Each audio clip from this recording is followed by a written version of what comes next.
ముందుగా దేశ సేవలో నిరంతరం శ్రమిస్తున్న ప్రతి హోంగార్డ్ సోదర సోదరీమణులకి నా హృదయపూర్వక శుభాకాంక్షలు తెలియజేస్తున్నాను. హోంగార్డ్స్ అంటే కేవలం ఒక విభాగం కాదు, అది సమాజ సేవకు, శాంతి భద్రతలకు ఒక దృఢమైన మద్దతు. మన దేశ సరిహద్దుల్లో సైన్యంతో పాటు మన రాష్ట్రంలో పోలీసులు మరియు ఇతర విపత్తు నిర్వహణ సంస్థలతో మీరు చేస్తున్న సేవ వెలకట్టలేనిది. మీరు పోషిస్తున్న పాత్ర అసాధారణమైనది.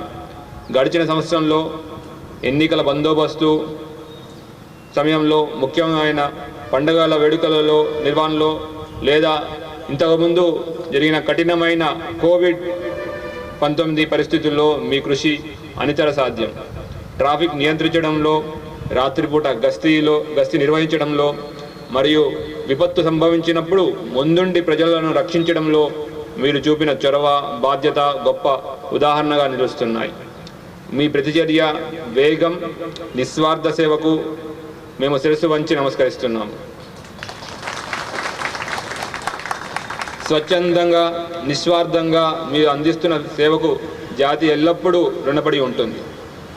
హోంగార్డ్ ఆర్గనైజేషన్స్ యొక్క చారిత్రక నేపథ్యాన్ని మనం ఇప్పుడు చెప్పుకోవడం ఎంతైనా అవసరం. రెండవ ప్రపంచ యుద్ధం సమయంలో యునైటెడ్ కింగ్డమ్లోని స్థానిక రక్షణ కోసం హోంగార్డ్ అనేది ఒక స్వచ్ఛంద సంస్థ, పౌర సంస్థను స్థాపించారు. భారతదేశంలో అల్లర్లు మరియు సామాజిక మత అల్లర్లు నియంత్రించడంలో పోలీసులకు సహకరించేందుకు 1946 డిసెంబర్ 6న బొంబాయిలో హోంగార్డ్స్ను ఏర్పాటు చేశారు. తర్వాత శాంతి భద్రతల నిర్వహణ మరియు వరదలు, అగ్ని ప్రమాదాలు, కరువులు వంటి అత్యవసర పరిస్థితులను ఎదుర్కోవడంలో పోలీసులకు అనుబంధంగా పనిచేసే స్వచ్ఛంద పౌర దళం అనే భావనను పలు రాష్ట్రాలు అంగీకరించాయి. ఉదాహరణకు పరాంతి రక్షాదళ్, వెస్ట్ బెంగాల్ విలేజ్ బ్లాక్ మరియు సివిక్ గార్డ్స్ వంటి స్వచ్ఛంద పౌర దళాలు ఉన్నాయి. 1962 చైనా దాడుల అనంతరం రాష్ట్రాలు మరియు కేంద్ర పాలిత ప్రాంతాల వద్ద ఉన్న అప్పటి స్వచ్ఛంద సంస్థలను ఒకే సంస్థగా మార్చుతూ అన్ని అఖిల భారత స్వచ్ఛంద దళాలను భావన మరియు స్వభావం పరంగా పూర్తిగా స్వచ్ఛందత్వం కలిగిన హోంగార్డ్స్ అనే సంస్థలో విలీనం చేయాలని కేంద్రం నిర్ణయించింది. అట్లాగా 1962లో మన హోంగార్డ్స్ ఆర్గనైజేషన్ పుట్టుకుంది. పోలీస్ డిపార్ట్మెంట్లో హోంగార్డ్స్ ఆఫీసుల పాత్ర ఎంతో ముఖ్యమైనది. లా అండ్ ఆర్డర్ పరిరక్షణలో భాగంగా పోలీస్ స్టేషన్లో పనిచేస్తున్న కానిస్టేబుల్తో పాటు బ్లూ కోల్స్లో మన హోంగార్డ్ ఆఫీసర్స్ సేవలు అందిస్తున్నారు. అలాగే గస్తీ నిర్వహణ, కార్డన్ అండ్ సెర్చ్, వాహనాల తనిఖీలు, ఇతర సాంకేతిక పరిజ్ఞానాలు అందిపుంచుకుంటూ బందోబస్తు నిర్వహణ మరియు క్రిమినల్ కేసులను ఛేదించడంలో హోంగార్డ్ ఆఫీసర్ల పాత్ర గుర్తించదగింది.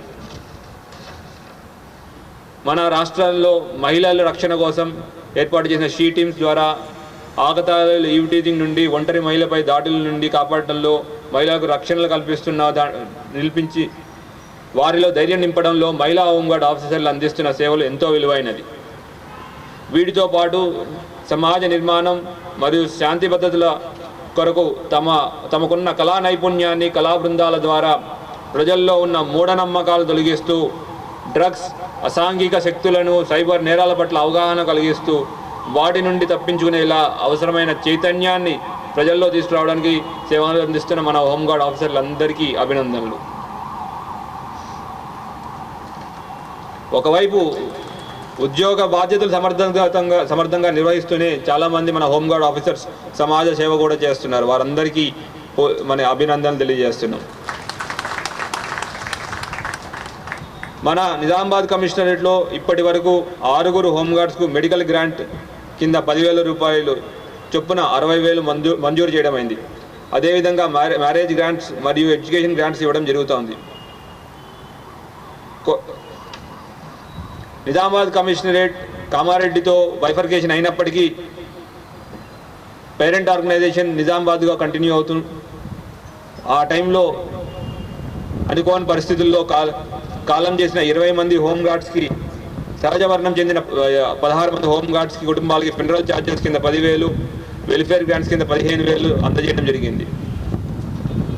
అట్లానే ప్రమాదంలో మరణించిన కుటుంబాలకి ఫ్యూనరల్ ఛార్జెస్ 10,000, వెల్ఫేర్ గ్రాంట్ 20,000 చొప్పున మంజూరు చేయడంతో పాటు సోషల్ సెక్యూరిటీ స్కీమ్ కింద ఒక్కొక్కరికి 5 లక్షల ప్రభుత్వం నుండి రావాల్సిన ఈ సంవత్సరం నుండి హోంగార్డు వారి రోజువారీ జీతభత్యం 921 రూపాయల నుండి 10,000 రూపాయలకి పెంపించబడింది. పరేడ్ అలవెన్స్ నెలకు 100 నుంచి 200 రూపాయలుగా పెంచబడింది. సహజ మరణాలు మరియు ప్రమాదాల్లో మరణించిన హోంగార్డ్స్కి 5 లక్షల ఎక్స్గ్రేషియా ప్రభుత్వం ద్వారా చెల్లించబడుతుంది. దీంతోపాటు మన ప్రభుత్వం దగ్గర పరిశీలనలో ఉన్న కొన్ని అంశాలు కూడా తెలియాలి. హోంగార్డ్స్ నియామకాలు చాలా సంవత్సరాల నుంచి ఆగున్నాయి. వాటిని కూడా ప్రభుత్వం ప్రస్తుతం మళ్ళీ మొదలు పెట్టడానికి పరిశీలనలో ఉంది. రాజీవ్ ఆరోగ్యశ్రీ పథకాన్ని మన హోంగార్డ్ సోదర సోదరి మనలందరికీ వారి కుటుంబ సభ్యులకు కూడా తీసుకొచ్చే దాంట్లో మన సీనియర్ ఆఫీసర్స్ ప్రభుత్వం దగ్గర తీసుకువెళ్ళారు. అది తొందరలో అది కూడా అవ్వబోతుంది.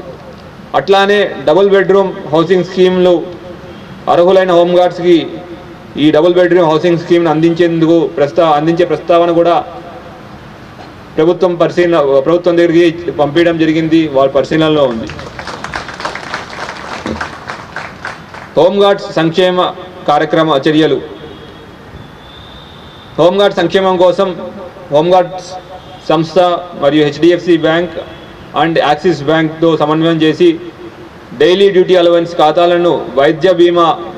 ఖాతాలతోనే వైద్య బీమా సౌకర్యాన్ని అనుసంధానం చేస్తూ దాన్ని పొందే విధానాన్ని సులభతరం చేయడానికి ప్రాసెస్లో ఉంది. 2 బ్యాంకులు కూడా ఈ అభ్యర్థనను ఆమోదించాయి. హోంగార్డ్స్ కోసం ప్రత్యేక బీమా ప్రయోజనాలు అందించే స్కీమ్ను ప్రవేశపెట్టాయి. 33 లక్షల వైద్య బీమా మెడికల్ ఇన్సూరెన్స్ కవరేజ్ ఇవ్వడం జరుగుతూ ఉంది. తర్వాత 10,000 రూపాయల అవుట్ పేషెంట్ చికిత్సా సౌకర్యం, తర్వాత 2 ఫుల్ బాడీ చెకప్లు కూడా ఇవ్వడం జరుగుతూ ఉంది. ఇది హోంగార్డ్స్ ఆఫీసర్లకు మాత్రమే కాకుండా వారి కుటుంబ సభ్యులకి